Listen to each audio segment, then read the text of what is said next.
Well, that's all right. I've still got it. Welcome to Bonnie, Scotland. I'm in the beautiful wee town of Huntley in Aberdeenshire. Now, if you're like me and you enjoy your golf, love a spot of fishing in the beautiful rivers here, and if you enjoy a wee dram of Scotland's finest scotches, then stick with me. I'm going to take you around the Whisky Trail, and I've got my wee chariot waiting for me just down there. So let's get started. Come on. Huntley sits on the edge of the world-renowned Whisky Trail. Set in the beautiful Scottish countryside, the trail takes on 7 world-famous working distilleries, 1 historic distillery, and a fascinating Speyside Cooperage. We'll be learning more about some of the very exciting future plans for the wee town of Huntley, which sits a little over 100 miles north of arguably the most famous golf course in the world, the Old Course at St Andrews. First, it's time to learn why visitors flock from all over the world to go on the Whisky Trail. And we'll start by learning more about the history of the drink itself. Here in the north of Scotland, it was a way for the farmer to get some money, turn their surplus barley crops into cash, because they were stuck halfway up a mountain, maybe 20 miles away from the nearest road. They can't transport all that grain. There's no roads, no carts, no nothing. So what they did, set up a little still in their farmhouse, turn their surplus grain into whisky, and then put a cask on each side of a horse, 20 miles down to the nearest town, turn it into cash, and there we are. They've got some cash, buy some things that they need that they couldn't have with their subsistence farming, and that's how it started. As far as the whisky industry is concerned, it goes back a long, long way. The first recorded history of distillation is 1494. When you move up here to the north, certainly when you move up into the Highland region, that was home to many of the famous illicit distillers going back into the 17th, 18th, 19th century. And they were renowned for just a beautiful, slow distillation, which allowed them a lovely fruitiness, lovely depth of character. So you've got all the perfect ingredients here you need in the northeast of Scotland. And the Cairngorm Mountains are only a few miles away, so that's your water source, but it also gave you that chance to hide away from the gaugers and from the customs officers that were coming round. You're only a few miles away from the sea, so it was easy to transport the whisky. The barley fields surround the area, those golden fields washing in the wind as they're coming through. And you've got the peat. This is nirvana. It doesn't get any better than this. It's the perfect location for making Scotch whisky. Whisky and the game of golf go hand in hand. A beautiful course that sits just off the Whisky Trail is Cruden Bay. We're in the northeast part of Scotland, just north of Aberdeen. I would say maybe 25 miles from Aberdeen, on a coast that's got loads of golf courses. We're very fortunate. We've got Royal Aberdeen, Merker, Trump, Newborough, then us. You wouldn't build a golf course like this nowadays. It just follows the lay of the land. We've got hidden holes, we've got a blind par 3, we've got a bathtub green, we've got a hole that you walk maybe 200 feet up into the air to play 1 golf hole, and then you come down the other side. But the view's worth it, I can assure you in that. Scotland's known as the home of golf, and it really brings in a huge number of visitors. It brings a lot of people in to the area, and the offshoot is the hotels are busy, the B&Bs are busy, the restaurants are all busy. You know, it's very, very good for the tourism industry. You know, we've got the golf here, the whisky, very busy with the whisky as well. A lot of the golfers come, do a bit of golf, and then they'll go and have a day in a whisky distillery, so they enjoy themselves. Having been part of the club since he was a young lad, Les has lovingly created a small museum in the old clubhouse that documents the history of this very special place. This is the current clubhouse, and this here is the clubhouse we're in just now on our first tee. That hotel was a grand hotel. All and sundry came here way back in the early 1900s. We had Jeremiah Coleman, we had some of the prime ministers would come here, and it was a very, very affluent place to come. They used to come up to Aberdeen, take the train from Aberdeen to Cruden Bay, and then they had their own tram that took them to the hotel. We'll be right back after the break as we continue our journey on the Whisky Trail.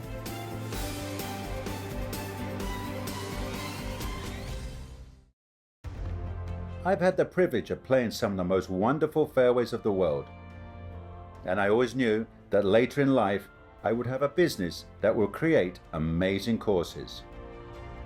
That company is Faldo Design.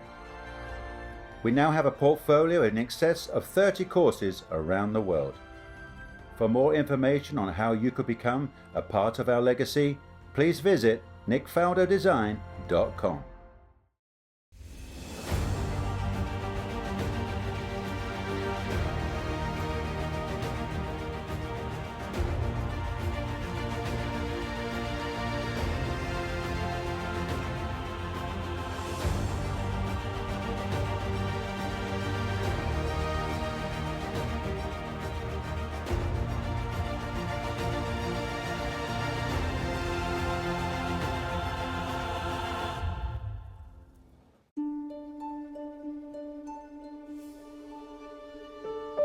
Welcome back. Having learned about the history of whiskey and visited the beautiful Cruden Bay Golf Club, it's time to drop in on our first distillery on our tour. The Strathisla Distillery, the home of Chivers, is in the town of Keith, which is the oldest continually operated distillery in the Scottish Highlands, having been founded in 1786. It can produce more than 2 million litres of Scotland's national drink every year. From Keith, we travel 17 miles to Elgin and the home of Glen moray.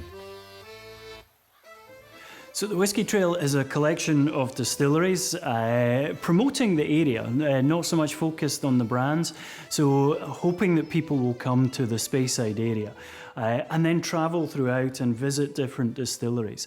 And we also promote what this region has. Wonderful golf courses, great kind of coastline to go beach walking, fantastic restaurants, and tapping into our local food expertise as well. Some wonderful beef and lamb and everything that this area is famous for. So we're here to promote the region as much as we are the distilleries, and hopefully if the region is thriving, then people will come and visit us here at the distillery also.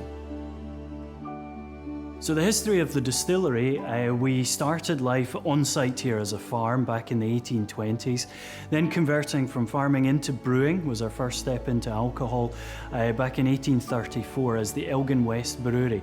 Quite a large brewery for the time, exporting across Europe, and then ultimately converting into a distillery in 1897. The first drops of our spirit coming through our stills on the 13th of September in that year. Over the years, the distillery has expanded and grown in size, and as we've allowed this expansion to take hold, we've implemented some modern techniques, kind of hybridizing the traditional approach with what is now considered slightly more modern techniques around heat recovery within production, making us more efficient and a greener distillery at the same time. So the history of Glen moray, we've been operating here on our site in Elgin, the heart of Speyside, since 1897. Exporting across the world for many, many years as Glen moray single malt whisky. Producing a style of spirit quite typical of the area and the region, which balances the lovely kind of sweet spice characteristics, which is synonymous with Speyside as an area of whisky production. For me, if you're coming to visit us, you've always got to try our 18-year-old. I think it's a great example of one of these whiskies which does the simple things really well. You know, while we talk about experimental, while we tap into an experimentation with casks, the 18-year-old takes it back to the traditional style, and it's just got a lovely characteristic.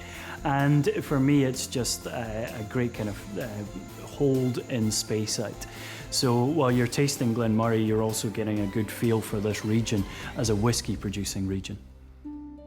Whisky accounts for 80% of Scotland's food and drink exports and is worth more than $4 billion to the Scottish economy. If you're driving from distillery to distillery, you stop somewhere at a hotel, stay overnight, speak with the locals, go to the bar, have a pint, look at the beautiful scenery, see some of the wonderful things that Scotland has. So it's great to get people coming in and seeing Scotland.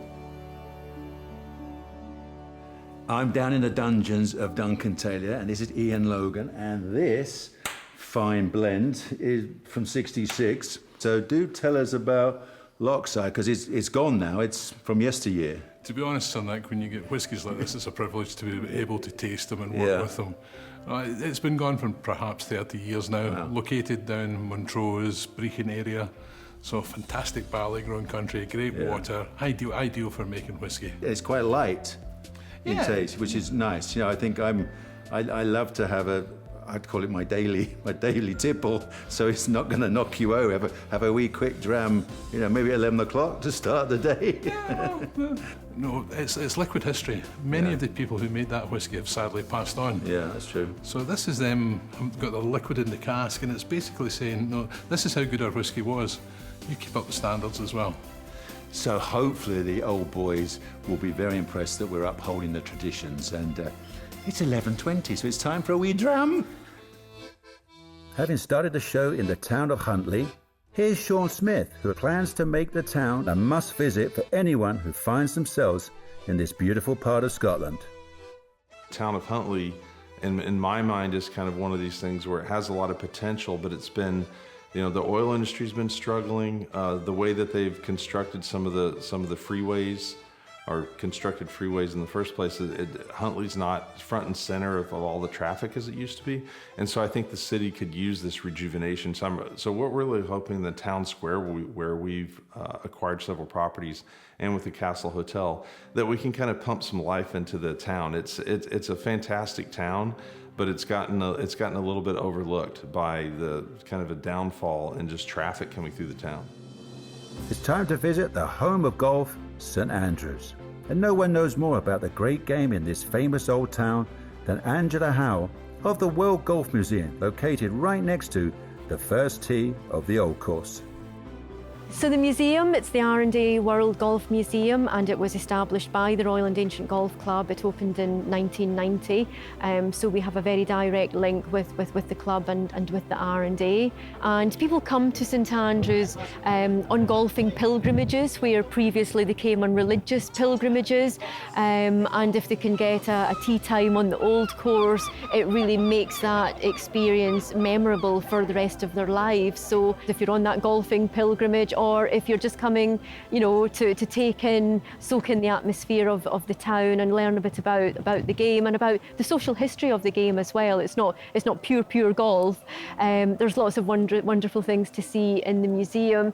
When there was still only one course, it was 22 holes, 11 out and 11 back. And then in 1764, and this is recorded in the minutes of the Royal and Ancient Golf Club, the golfers decided that it would be for the good of the game if they reduced the first 4 holes, made them 2 holes, and then it became an 18-hole course. So the original prize that was given to the Open champion was a belt. It was a red Moroccan belt with a big silver buckle in front, and with a golfing image engraved on it, and medallions, all very elaborate looking. And it was presented up until 1870, when it was won outright by young Tom Morris. And that's because the rules of the competition stated that if anybody won 3 years in a row, they would keep the belt. Today's winner is presented with the Claret Jug, which is the iconic trophy. We like to think the most iconic trophy in golf. So this year it's been the 150th playing of the Open Championship. It was a really special occasion, and the weather was utterly fabulous. We just couldn't have asked for better, and it was still challenging. It was a great championship. Join me after the break when we continue our tour of the Whisky Trail.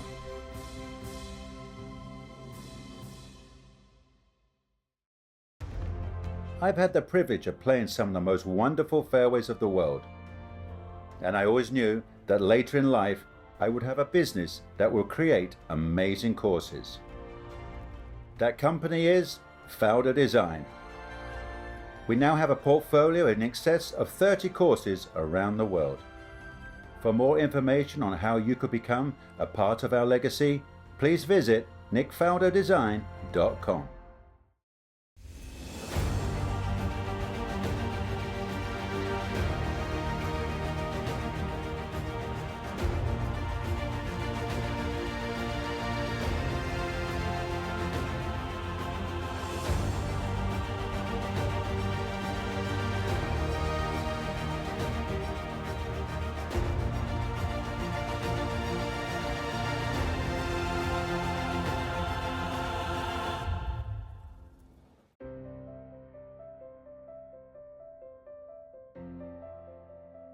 Welcome back.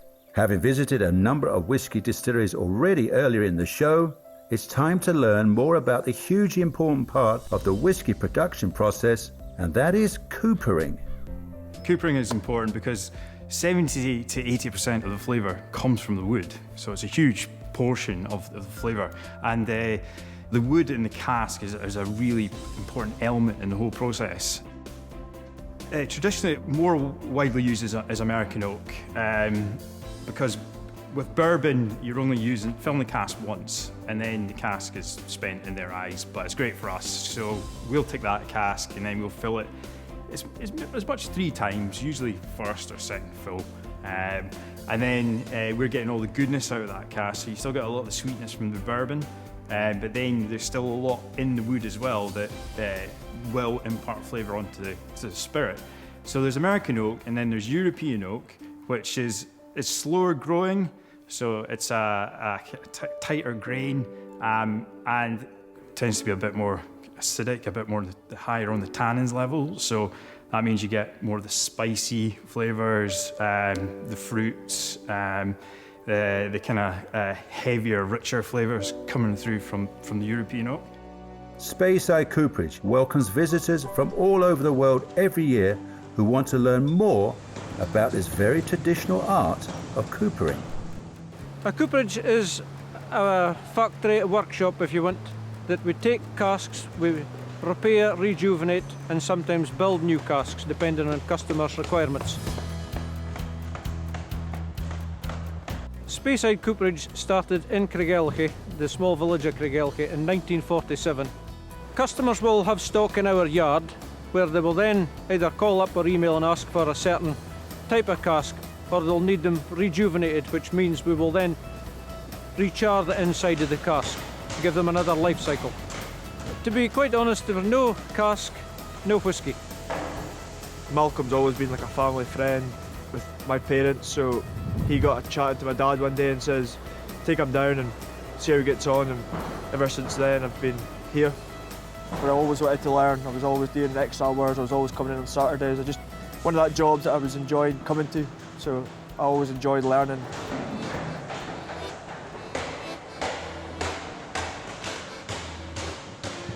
It's an early start, up at 5:15 in the morning, bit of breakfast, walk a dog, then I come down here for 10 to 6, help all the labourer lads get the place set up, get machines going, ready for the coopers coming in. So they come in back at 6 and we just give them a hand to get going.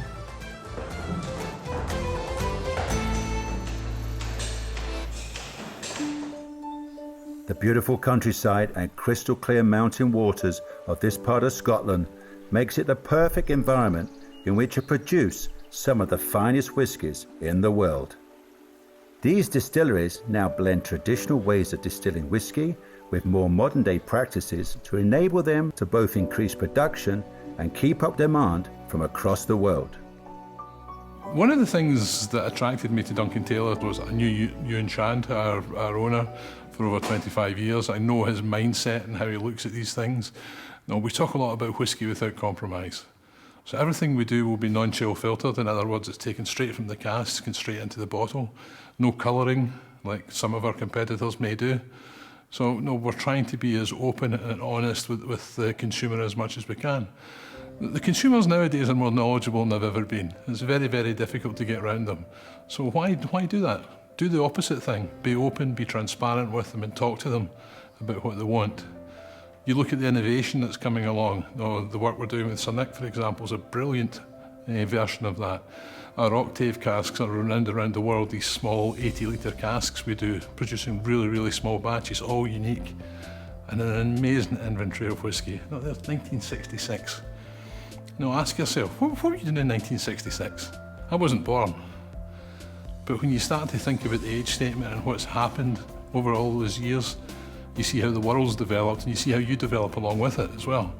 So there's so many different aspects come into it, but to work for a small company like Duncan Taylor, when you know everything you do has an effect on the finished result, and a company that thinks a little bit outside the box, it's great fun.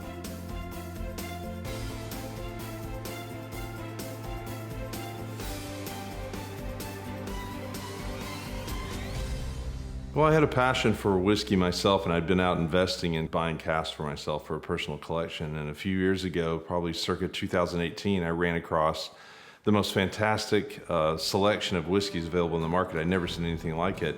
And it was actually that selection that was from Duncan Taylor. And that kind of led me in this funny path to meeting Andrew Shand, Ewan's son, and Ewan. And that was how I got involved with Duncan and Taylor. It was how I found out about them and their kind of interest in taking on an investor. Make sure you join me after the break as we complete our journey of the Whisky Trail.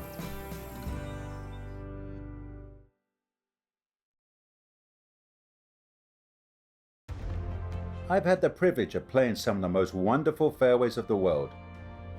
And I always knew that later in life I would have a business that will create amazing courses.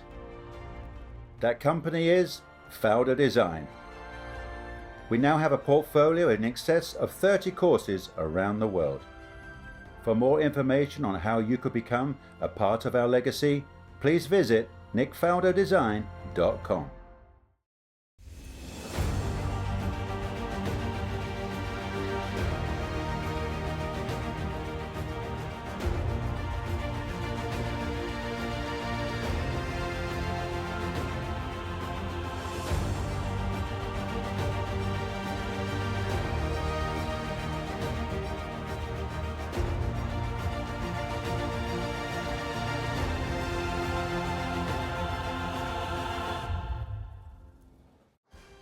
Coming up next, an all-access pass documenting all of the drama as we follow a special group of golfers chasing their dream of making the PGA Tour. One Shot Away, presented by Corn Ferry, is next, right here on CBS. Welcome back, and welcome to the River Devon, which runs through the ancient town of Huntley. I'm down on the riverbank with Malcolm Littler, and you have walked these banks for many years. Nobody's really knows this area better than you. Do tell me. I was born and grew up on this farm. This is Huntley Lodge Farm, which is the old home farm of the Huntley Lodge estate. Okay. And my grandfather bought this stretch of river in 1944.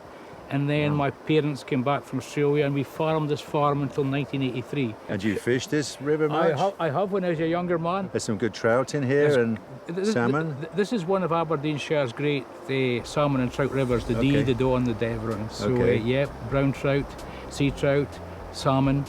Maybe not as many salmon as there once was, but hopefully that's going to turn with all the conservation measures they've got in place now. Yeah, it's a pretty spot, isn't it? Yeah, it's a pretty spot. You've got some ospreys down the river here, and Slovakian crested grebes, which are incredibly rare. There's only 28 nesting pairs in Scotland, and they're on the stretch of the river. Of course, we've got heron, duck, we've got gosanders and all sorts of other birds. Gee, I'm going to have to get my ornithologist book out, aren't Absolutely. I? Yeah, well, I will do that, and I'm going to head up the river and see what I can discover from this fabulous, gorgeous spot. A key part of the development plans for Huntley centre around the Castle Hotel. This is the Castle Hotel, formerly known as Huntley Lodge, and it was the principal home of the Gordon family, and was in fact the home of the last Duchess of Gordon.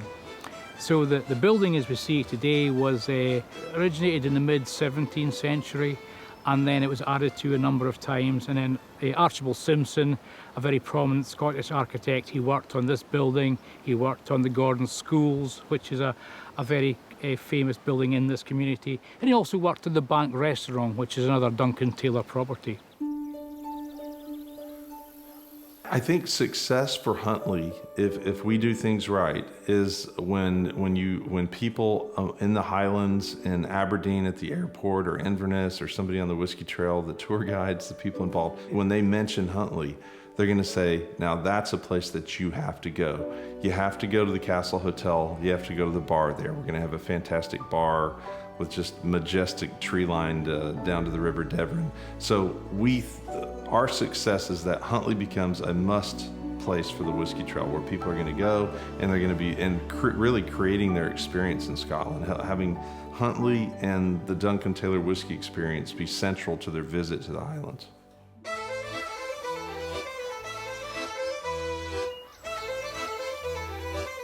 My goodness, it's just like being a pro golfer out on tour. The camera crew is in the way. I've caught up with the sound man. So I want to thank you for joining me on this wonderful tour, the Whisky Tour of Scotland. Do come and visit. It is fantastic. Start in dear old little Huntley. Come and visit us. And I'm going to head up the river for a bit of peace and quiet, tranquility, and see if I can catch myself a beautiful trout. So thank you for joining me. Cheers.